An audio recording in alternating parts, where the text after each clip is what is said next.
You have to use your energies wisely. You will develop so much of personal power within yourself. You walk like a king because the power within you makes you walk like that.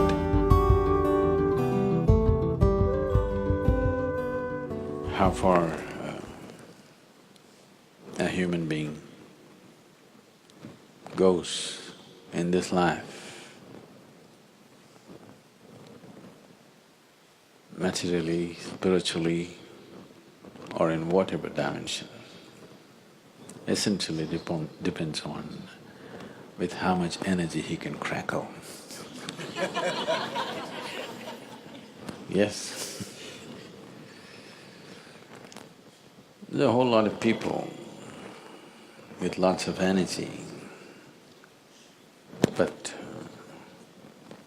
there is no wisdom or the necessary systems within themselves to transform this energy into a kind of a personal power. Power is not about somebody else, power is about you.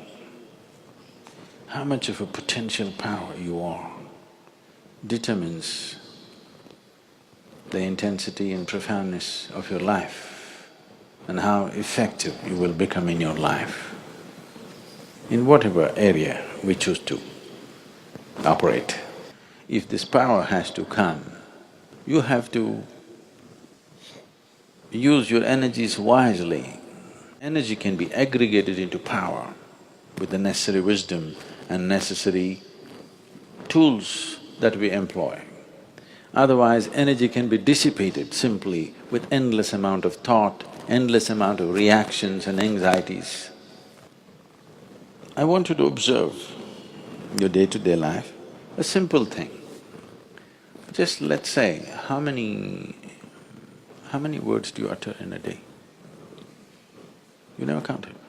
Oh, you should. You should.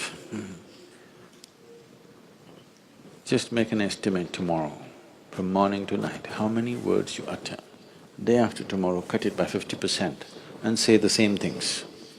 You're not cutting off communication with people, you're still communicating, but with 50% of the words. Your language skills will improve for sure, and you will see, you will develop so much of personal power within yourself. See, there is scientific evidence to show at least 20% of your energy right now, as you sit here in a restful state, is being consumed by your brain. If you bring this down, that your brain is not unnecessarily fluctuating and, hopping mad all the time, if it learns to be still and do only what's needed, an enormous sense of personal power will develop. You can't do this with your mind right now. If you try to stop it, it'll hop even more crazy. At least do it with your body. Your words and your physical movements, reduce it by 50%.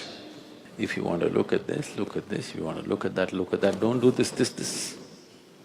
With your body and your utterances, if you do this, slowly it will also start manifesting in your mind. It will not do unnecessary things. When you don't know unnecessary things, the energy that you have slowly transforms itself into potential power. So in developing this, the asanas that you practice, the Surya Namaskar that you do, if you're doing, or whatever other kriyas and other things that you do, is essentially to develop this power. This should not be dissipated in unnecessary action.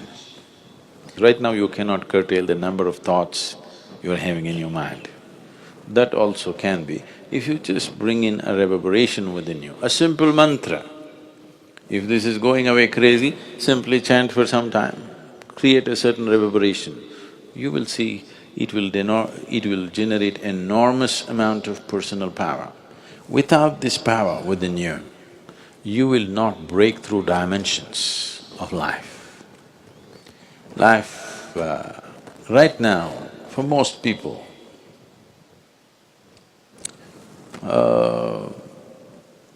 divine is just a scriptural dictum. It is not a living experience in their life.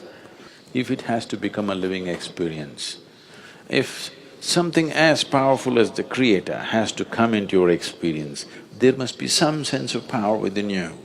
This must be always understood. Power is not about domination. Power is about becoming effective. Power is about becoming empowered.